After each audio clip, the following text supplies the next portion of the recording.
Por la señal de la Santa Cruz de nuestros enemigos, líbranos, Señor Dios nuestro, en el nombre del Padre, del Hijo y del Espíritu Santo. Amén.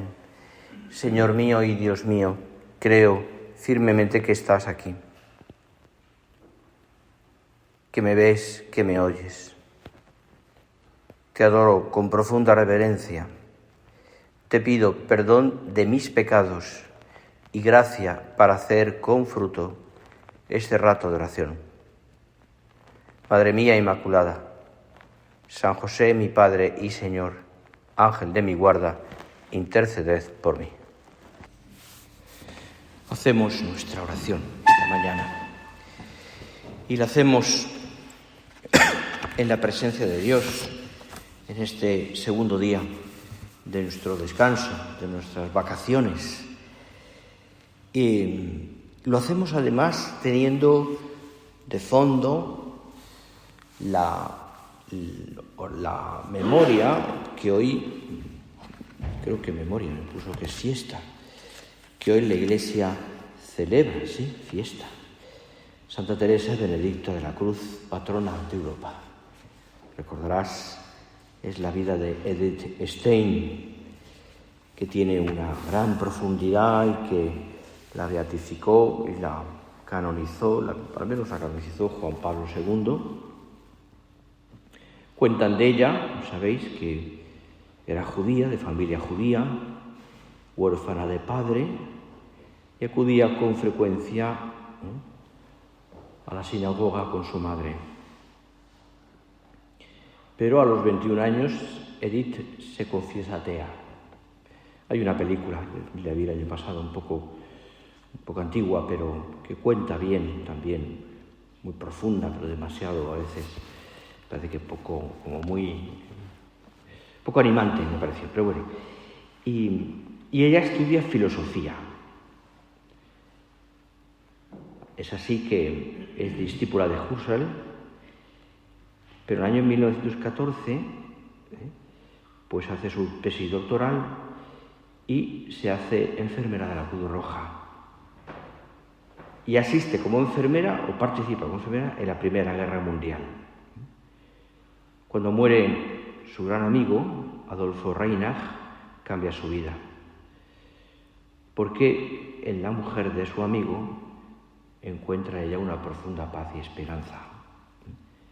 Fruto también de su conversión al cristianismo. Sabes que tiene una experiencia mística en el año 1918 porque lee la vida de Santa Teresa de Jesús. Y la conclusión, después de leerla, de Edith Stein es: esto es la verdad. En el año 1933 entra en el Carmelo de Colonia y ante la persecución de los nazis se va a Holanda, pero allí la van a buscar. Es trasladada a Polonia en el año 1942, también con su hermana, que se había convertido también al catolicismo, y se sabe solo que el 9 de agosto del 42 fue asesinada en Auschwitz con gas. Como te decía, la canoniza Juan Pablo II en el año 98 y lo grande es que en el año 99 es declarada patrona de Europa con Santa Brígida y Santa Catalina de Siena. La historia de Edith realmente merece la pena leer alguno de sus libros, La ciencia de la cruz, algún otro, ¿no? Porque es de una profundidad espiritual al mismo tiempo que teológica impresionante, ¿no? Y hoy, leyendo un poco las lecturas de la misa, una de las cosas que aquí se dicen, ¿no? Yo me paraba en esta oración, una oración que rezamos al final de la misa, en la poscomunión. Dice así: concede, Padre misericordioso, que los frutos celestiales del árbol de la cruz fortalezcan el corazón de quienes veneramos la memoria de Santa Teresa Benedicta, para que, unidos fielmente a Cristo en la tierra, merezcamos comer del árbol de la cruz, del árbol del paraíso, del árbol de la vida, en el paraíso. Merezcamos comer del árbol de la vida en el paraíso, del árbol de la cruz al árbol de la vida, pasando por esa unión a Cristo en la tierra. Frutos del árbol de la cruz. Teresa Benedicta probó ese árbol de la cruz de una manera tremenda y también, lógicamente, del árbol de la vida. Y esto me da pie también en esta oración nuestra de esta mañana con el Señor a pensar cómo los santos, tantos hombres y mujeres que están en el cielo, que nos han precedido, que nos han enseñado el camino del cielo, y nos lo han enseñado también por medio del amor a la cruz, han sabido vivir una vida de amor a Dios en medio de unas dificultades a veces, pensad en esta mujer, tremendas y dramáticas, pero han sabido vivir toda su vida por amor, entregando al Señor su libertad. Teresa Benedicta tiene un proceso de conversión que va de lo intelectual también a lo espiritual.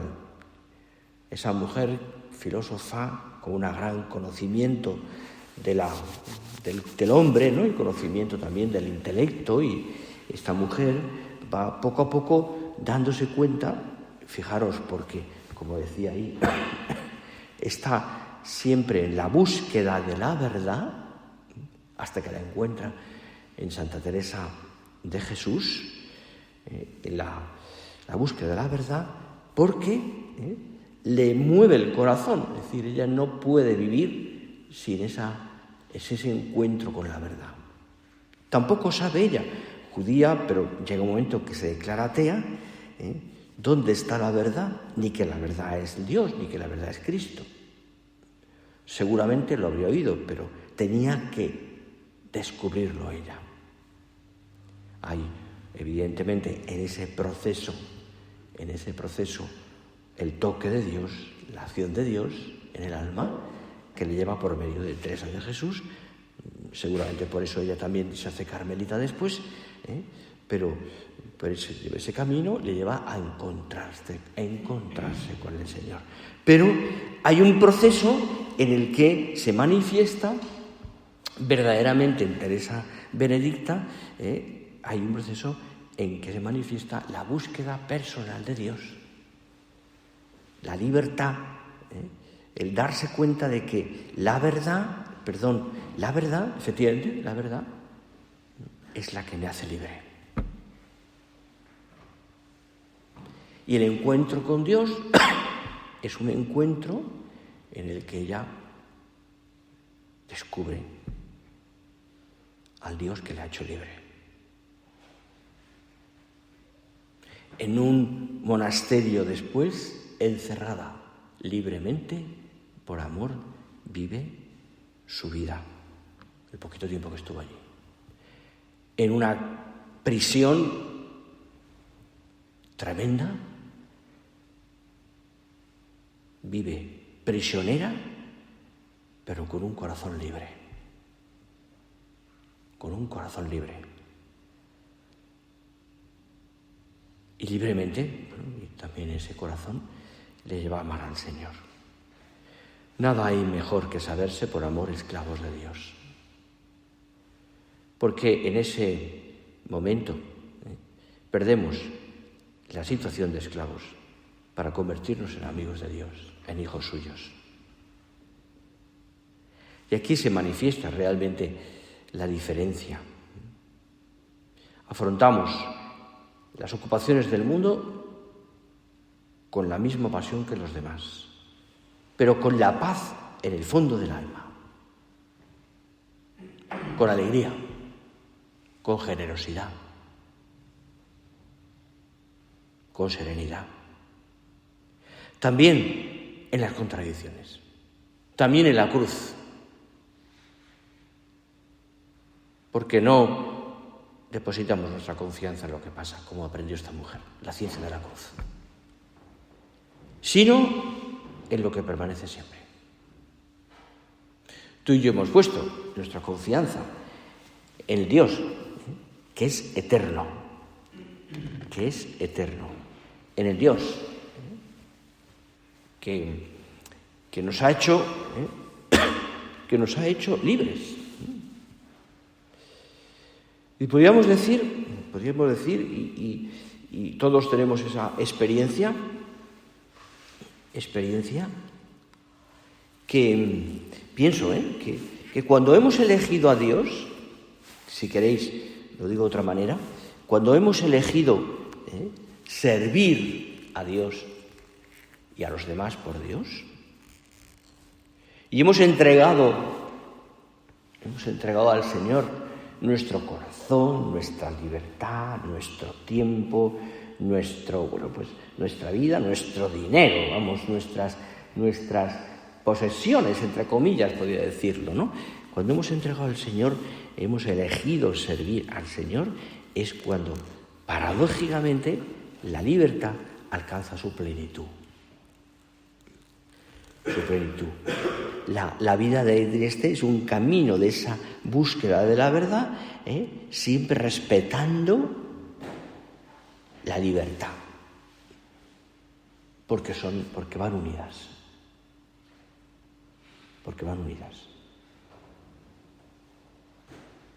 Es verdad, lo sabemos, que la libertad de un ser humano es siempre una libertad limitada, ¿no? Es evidente. Y por tanto, limitada a ella misma, ¿no? Es verdad que nosotros necesitamos de los demás. Es una libertad compartida siempre, ¿no? Necesitado de los demás, ¿no? También, no solamente porque necesitemos de los demás para recibir, sino también para dar. No hay un crecimiento personal en nosotros con independencia de las necesidades de los que nos rodean, ¿no? Pues dependemos de nuestros padres, de nuestros hermanos, de muchas más cosas que están a nuestro alrededor, ¿no? Eso está claro.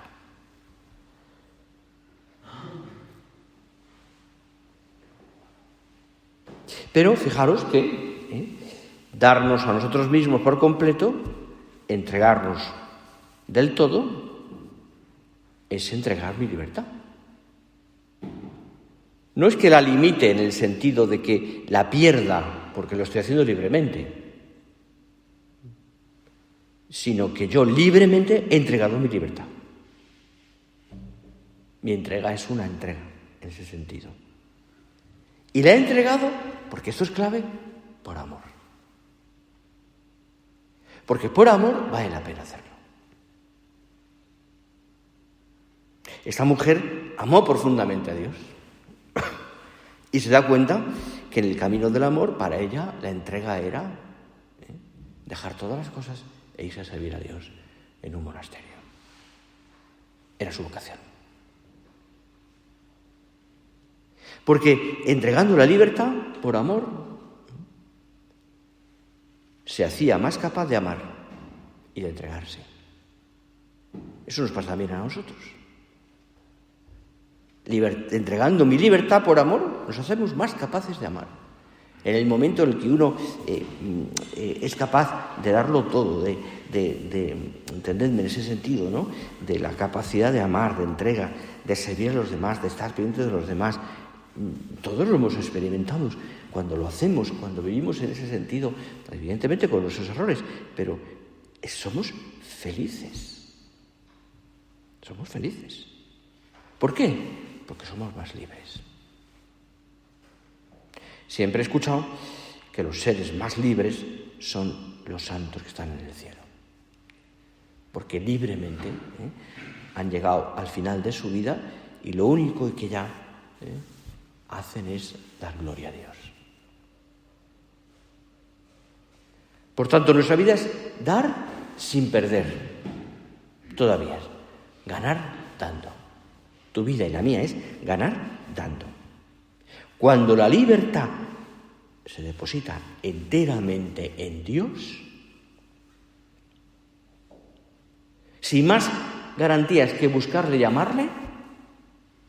Cuando vamos caminando por ese camino de la identificación con Cristo, y ese camino, como sabes, tiene muchas montañas y muchas cruces,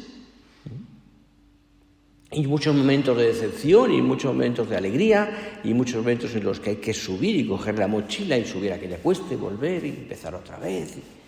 Pero cuando uno está caminando por ese camino de identificarse con Cristo, podríamos decir que la libertad tiene como el nivel más profundo una íntima libertad filial que ninguna circunstancia puede someter. Por Él perdí todas las cosas, decía San Pablo, y las considero basura con tal de ganar a Cristo y vivir en Él. Piénsalo. ¿Cuántas veces lo hemos meditado nosotros? Y cómo nuestra vida, y nos lo ha recordado tantas veces también el Padre, mi vida es vivir en Él, vivir en Cristo. Y uno se pregunta, ¿y esto en mi vida, en mi trabajo, en lo que yo hago, ¿cómo se hace? ¿Cómo se hace?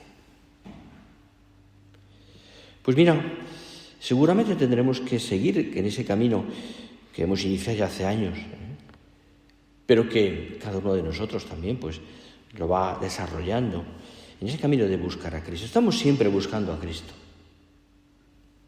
Estamos siempre buscándole. Pasan los días, las tareas son pues las que son, el trabajo es intenso, a veces la salud no acompaña, hay situaciones también a veces de cansancio, hay como cantos de sirena que a veces nos llaman la atención de las cosas que hemos dejado. Me acuerdo hace años que un seminarista me contaba, ahora ya es sacerdote, es de casa, de la obra, me decía, ¿no?, que a veces que le había hecho mucho bien, ¿no?, leer en la Sagrada Escritura, en el libro del Éxodo, el camino por el desierto del pueblo judío, que se va quejando de Moisés, mejor dicho, del cansancio, del calor, de la sed, de la falta de comida, en fin, todo eso que hemos leído, ¿no? Y en un momento dado leía él, me decía que el pueblo judío se acordaba de las cebollas y los pepinos de Egipto. Y que deseaba, ¿no?, tener esas cebollas y pepinos para poder comérselas. Le hizo mucho bien, me contaba, porque pensó, es decir, que sus cebollas y sus pepinos, cuando había dejado todo para ir que ese camino sacerdocio, estaban allí y de vez en cuando le llamaban la atención. Y yo me preguntaba, y te pregunto, ¿cuáles son tus cebollas y tus pepinos? ¿Dónde están? A veces son cantos de sirena de las cosas que hemos dejado o de lo que vemos en los demás. Vemos en los demás. Bueno, pues pensad que sí es verdad, pero se reía, me acuerdo, dice, qué bobada, ¿no? Unas cebollas y unos pepinos, ¿no?, comparado con lo que el Señor me ha dado. Pero a veces, fíjate, incluso nos atrae. Pues somos humanos. Somos humanos. Miremos para adelante. Libremente hemos dado ese paso de entrega, libertad en el amor. Hemos dejado todas las cosas por amor y nos hemos puesto en este camino de búsqueda de Cristo. Porque quiero, porque mi deseo, Señor, es identificarme contigo. ¿Cómo se hace esto? Decíamos antes, buscando a Cristo. Como en el amor a Dios, dice Santo Tomás, comentando San Agustín, como en el amor a Dios, el mismo Dios es el último fin al que se ordenan todas las cosas que se aman rectamente, así en el amor a la propia excelencia se encuentra otro fin último al que se ordenan también todas las cosas. Pues el que busca abundar en la riqueza, en la ciencia o en honores, o cualquiera de otros bienes, por todo ello busca su propia excelencia. Pero esa excelencia, nunca, te añado yo, da la paz. Solo Dios da esa paz. Solo Dios da la auténtica unidad de sentido a mis afanes y a mi vida.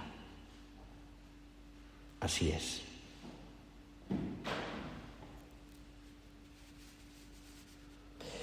Qué bueno es darse cuenta, pienso, qué bueno es darse cuenta de que las cosas valen muy poco. Que en el fondo, en esta vida, todas esas cosas que nos importan, que nos quitan la paz, que nos quitan a veces el sosiego, la alegría incluso, son relativas.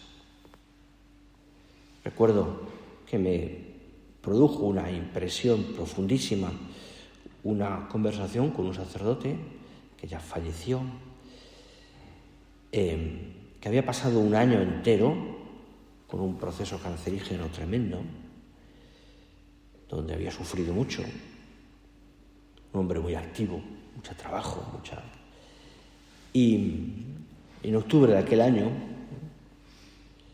tuvimos una conversación larga donde él me contaba sus experiencias personales de aquel año. Y hablábamos de su próximo trabajo, que iba a empezar a trabajar una labor concreta, una iglesia, etc. Y me decía, mira, Javier, después de este año, y tenía muchos más años que yo y mucha más experiencia y mucha más santidad, por supuesto. Después de este año me he dado cuenta, de que todo es relativo. De la poca importancia que tienen muchas cosas que a veces le damos mucha importancia, fue desarrollando esa idea. De que en esta vida solamente hay pocas cosas importantes. Había pasado un proceso que le había hecho pensar mucho. Ahora, gracias a Dios, me añadía que según los médicos estoy curado, o al menos empiezo a estar curado, me doy cuenta de cómo tengo que trabajar a partir de ahora, poniendo toda mi confianza en el Señor. Desgraciadamente, en enero del año siguiente, tuve una recaída y se nos fue al cielo. Era un buen hombre, muy santo. Pero a mí me impresionó mucho esa reflexión que me hacía, ¿no? De cómo había aprendido a relativizar las cosas. Que no es un relativismo, entiéndeme, sino a relativizar las cosas. ¿Qué es lo importante? Buscar a Cristo. ¿Qué me llena de paz? ¿Dónde está mi tesoro? Si quieres ser perfecto, anda, vende todo, dátelo a los pobres, tienes un tesoro en los cielos. Y luego ven y sígueme, dice el Señor.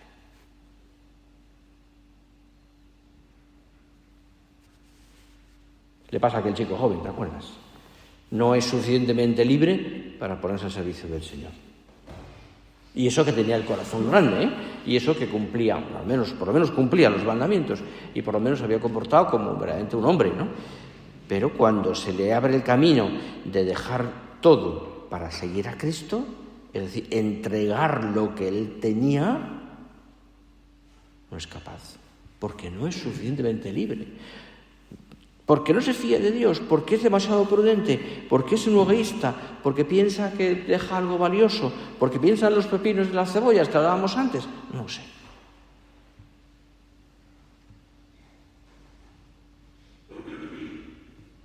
Cuando se piensa hacer el bien, pero con poco amor, sin entregarlo todo,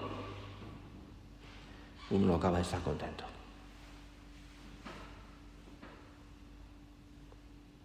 Decía San Juan de la Cruz, quien a Dios busca queriendo continuar con sus gustos, lo busca de noche y de noche no lo encontrará.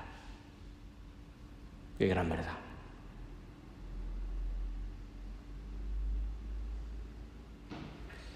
Volver a Cristo. Volver a Cristo, buscar a Cristo, volver a Cristo.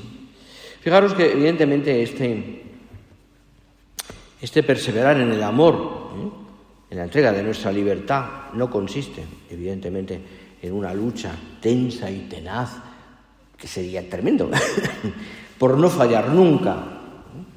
Por no fallar nunca, estaríamos totalmente desviados, totalmente no por el camino. Es decir, no se trata de que no fallemos nunca, porque evidentemente vamos a fallar. ¿Qué es lo importante? Saber dónde vamos y permanecer siempre vigilantes. Es necesario, y es verdad, es necesario volver a entregar la libertad muchas veces. Hacer ese acto de renovación de la entrega de nuestra libertad muchas veces, por supuesto.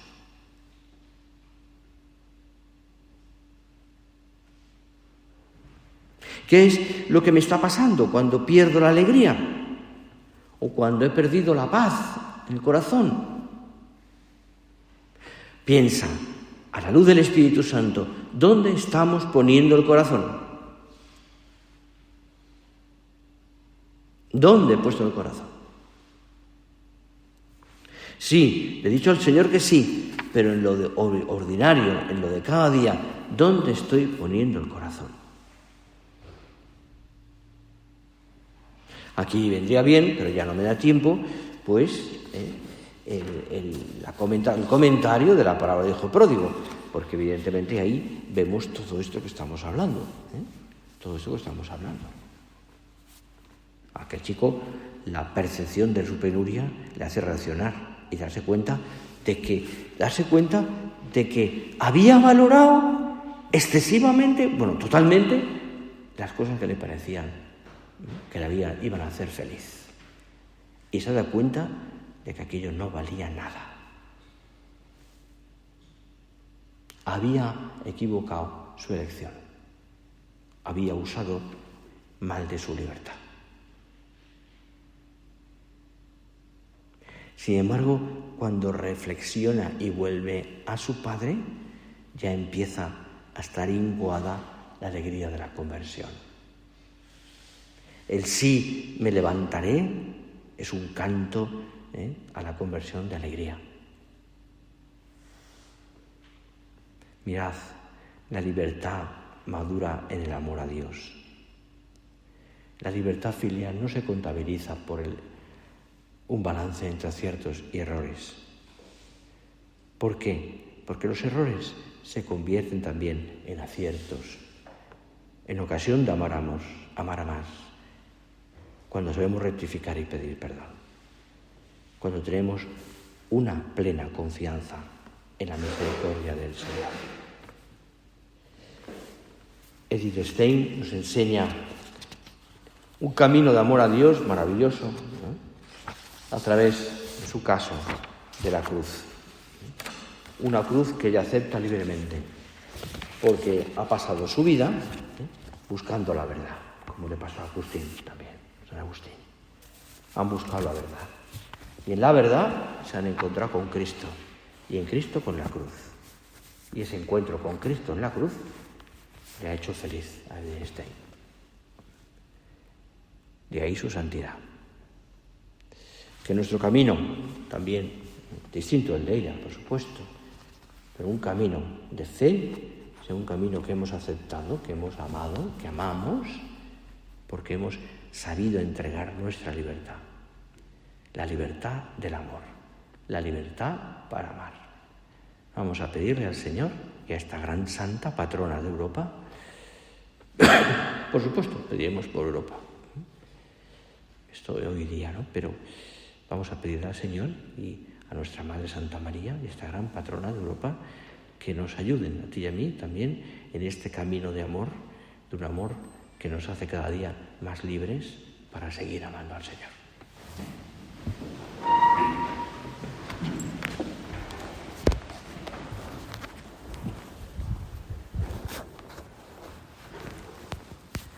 Te doy gracias, Dios mío, por los buenos propósitos, afectos e inspiraciones que me has comunicado en esta meditación. Te pido ayuda para ponerlos por obra.